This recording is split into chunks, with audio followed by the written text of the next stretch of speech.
Bonjour à tous, c'est Loserkiller qui vous parle pour une nouvelle vidéo découverte, aujourd'hui consacrée au magazine Lego Ninjago Legacy, sorti au mois d'octobre 2025, trouvable bien sûr dans tous vos bons marchands de journaux et autres rayons presse d'hypermarchés et autres magasins culturels. Ça coûte 8,99€, c'est quand même un peu cher, on va pas se mentir.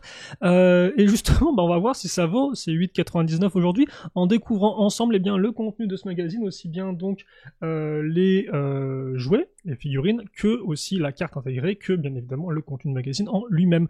Et donc justement, on va commencer par la carte pour ne pas changer les bonnes habitudes. On va faire un méga zoom, voilà, comme ceci, ça devrait être bon. Donc on continue avec notre série de cartes édition limitée tirée de la série 8 de cartes à jouer et à collectionner Lego Ninjago. Donc celle-ci, ce sera la LE30 comme indiqué sur la carte, et il s'agira de équipe Jay Eisen légendaire édition limitée. Donc on est toujours dans les tenues du jour des âmes disparues, si je ne dis pas de bêtises, donc ça remonte tout de même à 2016, là encore, si je ne m'abuse. On a eu que des cartes avec ces tenues-là, je crois, récemment, en tout cas. Alors, on a un peu les 30 cartes qu'avec ces tenues-là, mais en tout cas, dans les mois les plus récents du magazine, c'est avant tout donc ces tenues-là qu'on a eu en carte, donc en solo ou en duo, comme c'est le cas ici, donc avec l'équipe. Le petit contraste de couleurs blanc et bleu fonctionne plutôt bien. Bon, pas grand-chose de plus à ajouter là-dessus. Là encore, dites-moi si ça vous fait plaisir de retrouver ces vieilles tenues dans les commentaires sur ces cartes-là. Là encore, on est totalement dans l'esprit Legacy, vu que c'est du vieux Ninjago, c'est avant Dragon's Rising. Donc voilà pour ça. On va donc maintenant enchaîner avec la suite, avec donc nos petites figurines, donc qui vont venir dans la fameuse Legacy Box. Alors attendez que je vous montre ça proprement. Hop là, voilà. Donc cette fois-ci, nous aurons deux figurines. Nous aurons Arin contre un guerrier draconique. Donc voilà la petite boîte. Hop, avec les symboles des différents personnages. C'est vrai que ça, on le voit surtout dans le dos de, je crois, dos, ouais non, face de leur armure, ça. Et pas forcément ailleurs, vu qu'ils n'ont pas de bouclier, les guerriers draconiques, donc ils n'ont pas non plus vraiment de structure à proprement parler. Alors c'est vrai qu'ils ont des symboles qu'on peut dévoiler avec les lames de la révélation, mais ce ne sont pas effectivement, les symboles sont encore différents de ce logo-là.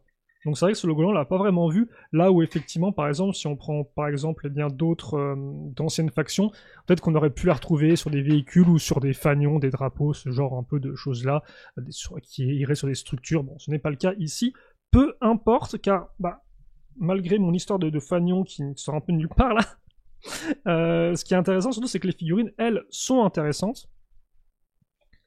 Alors étrangement, pour ne pas changer, j'ai pas fait de recherche avant sur est-ce que les figurines sont rares ou pas, est-ce qu'on pouvait les trouver uniquement dans certains modèles. Je dois vous avouer que j'ai fait des recherches, mais uniquement sur Arin, parce que je voulais savoir où était apparu Arin auparavant dans les précédents magazines. Et maintenant, je le sais, il s'agira, pour ceux qui sont intéressés, de la 4e apparition de Arin dans... alors, attendez, je vais un tout petit peu baisser ça, merci. La 4e apparition de Arin dans le magazine. On l'a eu en effet en version épaulette normale dans le magazine traditionnel. On l'a eu en version aussi sans épaulette, plus classique dans un Legacy. Et récemment, en juin, on a eu Arin dans le magazine normal. Donc c'était avec cette tenue-là, donc sa tenue Dragon's Rising saison 3, donc qui est sortie en début d'année, en janvier 2025.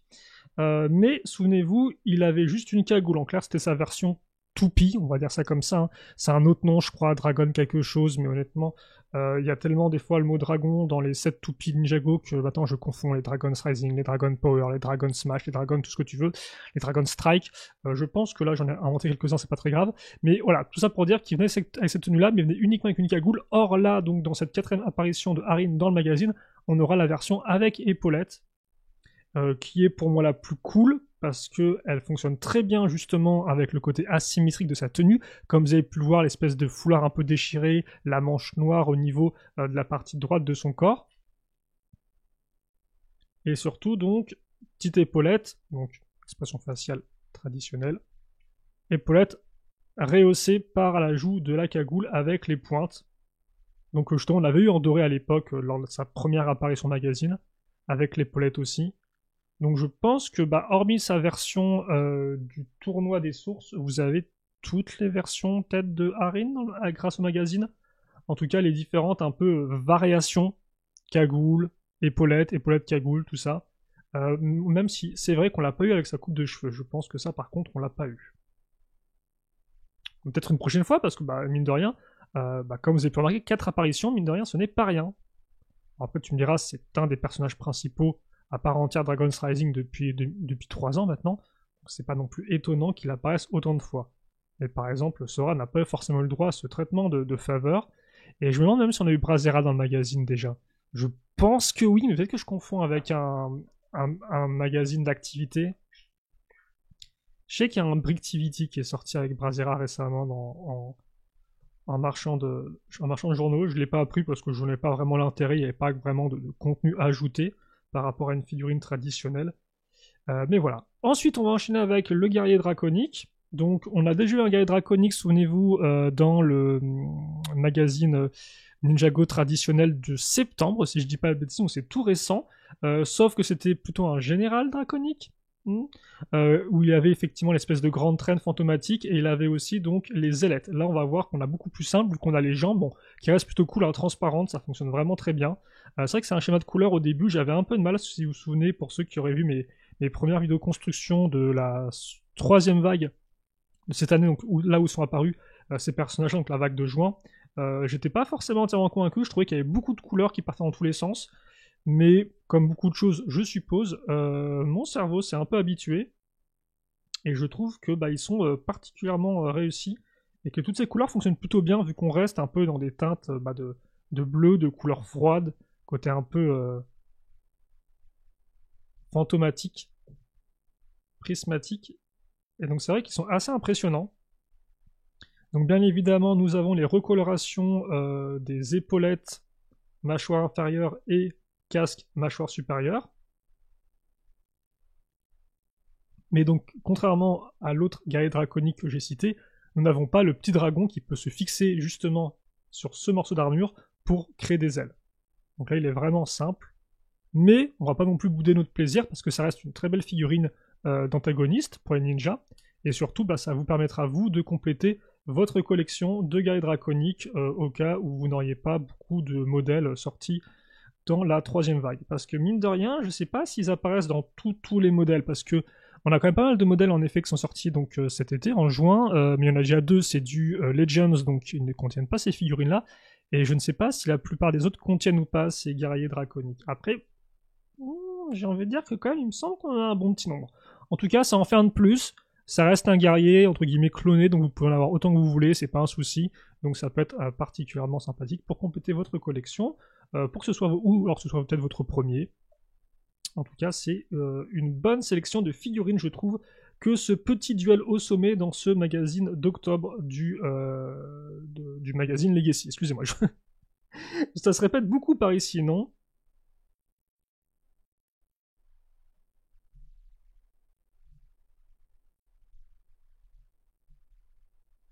En tout cas, voilà pour ça. Je vais peut-être les mettre un peu plus loin parce que c'est vrai qu'en fait, ma lumière, moi, elle porte loin mais pas proche. Donc des fois, je vous les montre ultra proche de la caméra, mais on voit rien parce que c'est pas très très éclairé. Là, je vous refais. Oula, est-ce qu'il va arriver à les choper, à les capter tous les deux? Bon.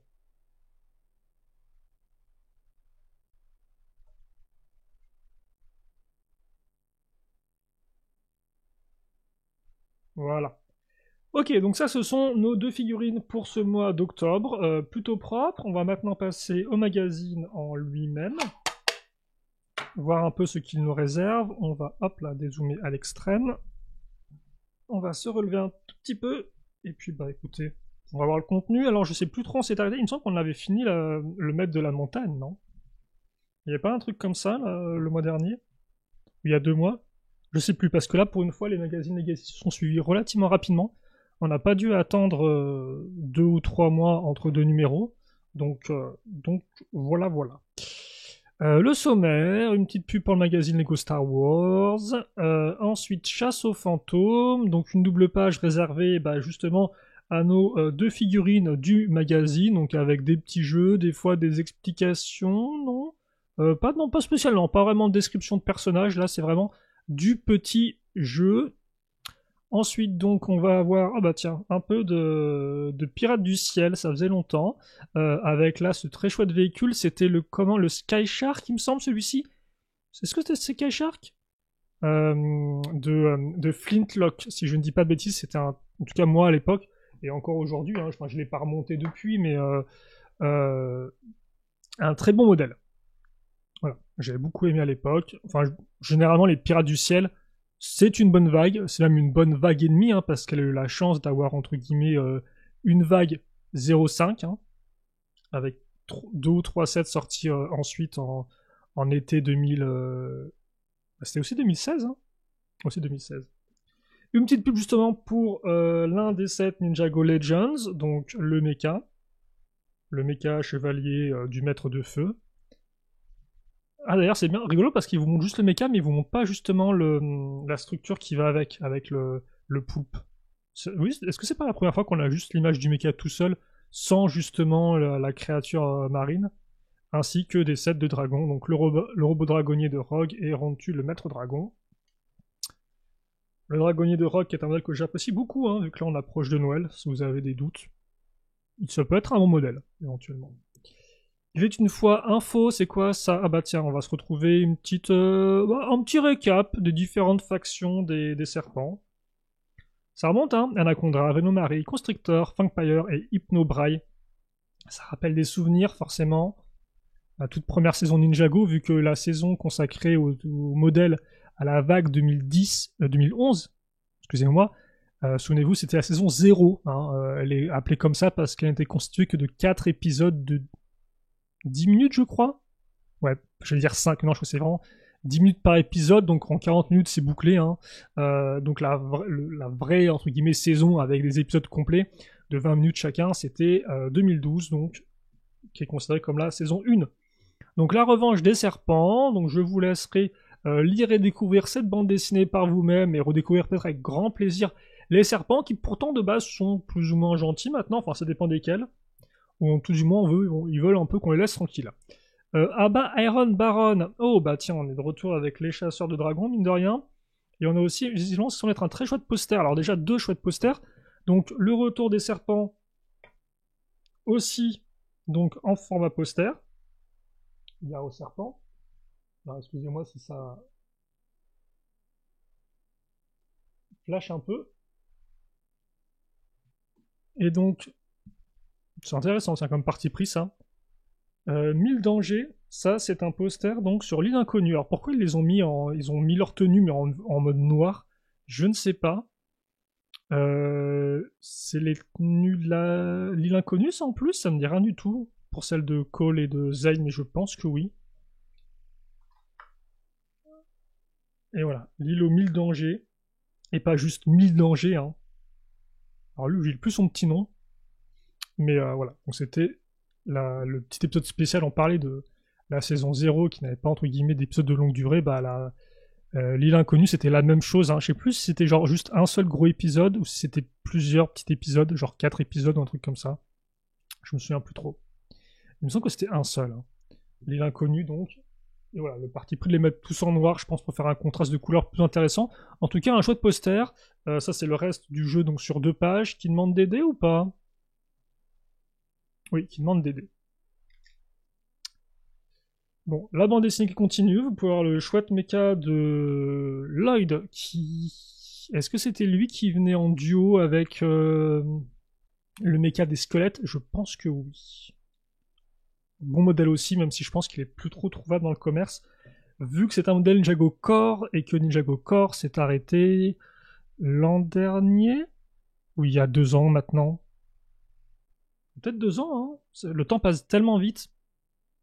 Et je deviens vieux, ma mémoire aussi. Des jeux.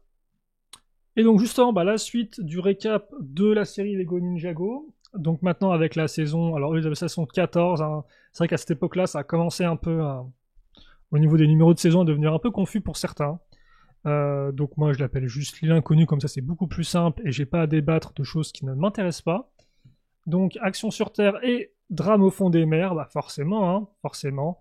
C'était vraiment un épilogue, c'est-il inconnu, un épilogue vers l'appel de l'océan, une saison que j'ai beaucoup appréciée, mais ça vous le savez déjà si vous suivez mes vidéos, parce que là encore, telle une vieille personne, j'ai tendance à beaucoup me répéter. En tout cas, là vous pouvez retrouver un peu tout ça. Même si c'est vrai qu'ils auraient pu faire un peu plus au niveau de l'appel de l'océan, des profondeurs marines, je sais pas pourquoi, peut-être les véhicules là encore.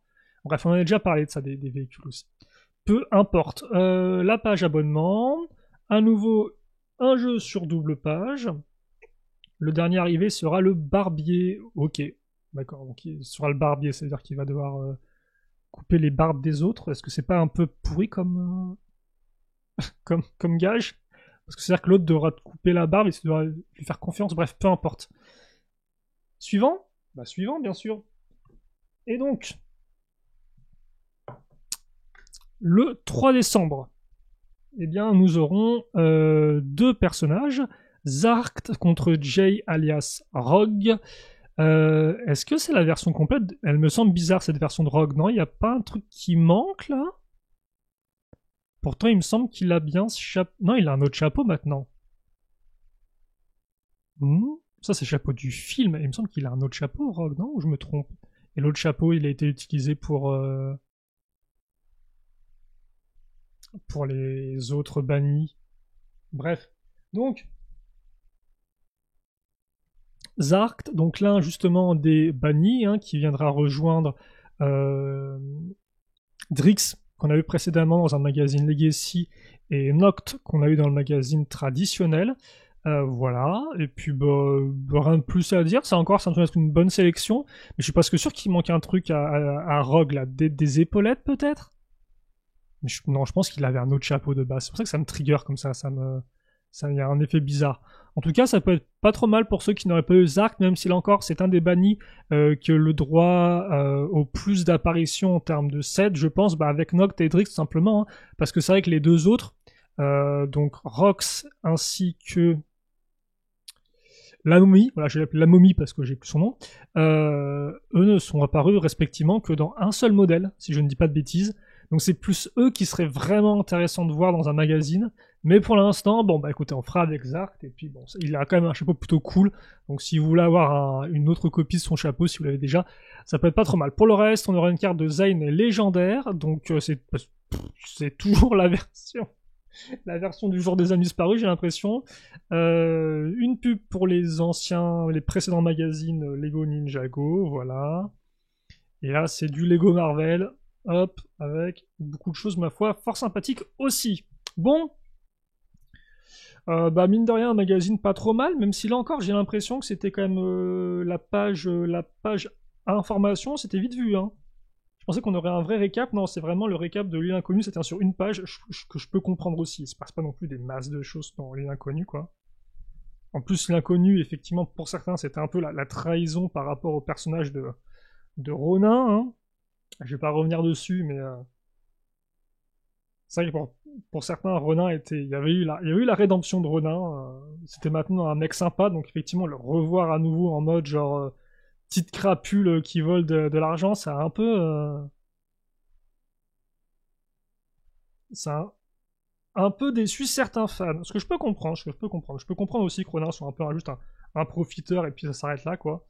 Mais c'est vrai que quand tu aimes bien le personnage et que tu pensais qu'il y a une évolution et qu'au final on te dit bah en fait non il a pas vraiment évolué, ça peut être un peu rageant.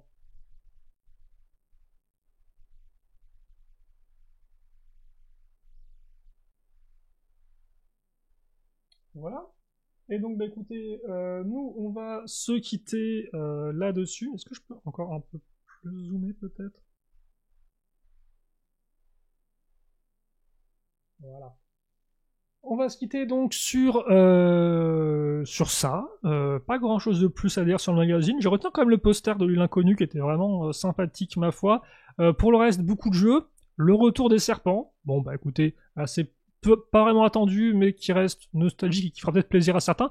Et puis il y en a peut-être même aussi qui vont découvrir les serpents, parce que mine de rien, 2012, bah c'est loin. Hein. Je vous rappelle que l'an prochain, 2026, ce sera les 15 ans du thème Lego Ninjago. 15 ans, c'est énorme. Alors c'est énorme déjà pour un thème Lego.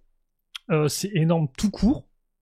Voilà, donc il y a moyen que des gens, des enfants, des jeunes, qui achètent ce magazine-là, n'aient pas du tout connu 2012. Alors peut-être que soit ils sont pas intéressés entre guillemets aux archives Ninjago et bon ils ont pas cherché forcément, voilà. Peut-être qu'ils ont découvert avec Dragon's Rising ou éventuellement même avec le précédent cycle, hein, qui a commencé avec je vais y arriver avec le parchemin du Spinjitzu interdit. Il me semble que c'était ça le nom complet, ou à moins que ce soit moi qui paraphrase, bref, peu importe. Et donc il y a moyen qu'il ne se soit jamais posé la question sur les serpents. Mais en tout cas, voilà. Donc oui, il y avait d'autres serpents que Pythor, parce que Pythor, on l'a revu, bien évidemment, il est toujours dans les meilleurs coups. On a peut-être aussi revu d'autres serpents qui étaient dans les égouts depuis, mais je pense que certains, hein, comme les serpents noirs ou même les blancs, les non, c'est pas les hypnobrailles, c'est les constrictors. Bah, j'ai déjà oublié ce que je viens de dire il y a 5 minutes. C'est pas grave. En tout cas, effectivement, certaines espèces de serpents, on les a pas vraiment revus depuis. Je sais même pas si on les voit trop traîner au croisement, parce qu'il me semble surtout que c'est des serpents, entre guillemets, des modèles de serpents un peu récents, hein, comme ceux comme les cobras, les cobras mécaniciens, tout ça. Donc, il y a ou les serpents qui reprennent les moules, justement, des créatures maritimes de l'appel de l'océan, ou justement des serpents de feu qui sont apparus donc dans le Spinjitzu Interdit, c'est une chose bien chouette. Bref, tout ça pour dire qu'il y a un moyen qu'il y ait des gens qui découvrent les serpents pour la première fois avec ce magazine Ninjago Legacy, et ça peut être plutôt cool. C'est aussi le but du magazine Legacy, de revenir un peu en arrière et d'explorer l'histoire de Ninjago, même si de façon des fois un peu superficielle, ma foi. Bref, on se quitte là-dessus, j'espère que vous avez apprécié cette vidéo. Si vous avez des questions, des commentaires, n'hésitez pas à les poser, j'y répondrai avec grand plaisir comme d'habitude. Pour le reste, on se retrouve très prochainement pour de nouvelles vidéos. En attendant, portez-vous bien, passez une bonne journée, une bonne soirée, une bonne tout ce que vous voulez, et à la prochaine. Salut à tous et à toutes.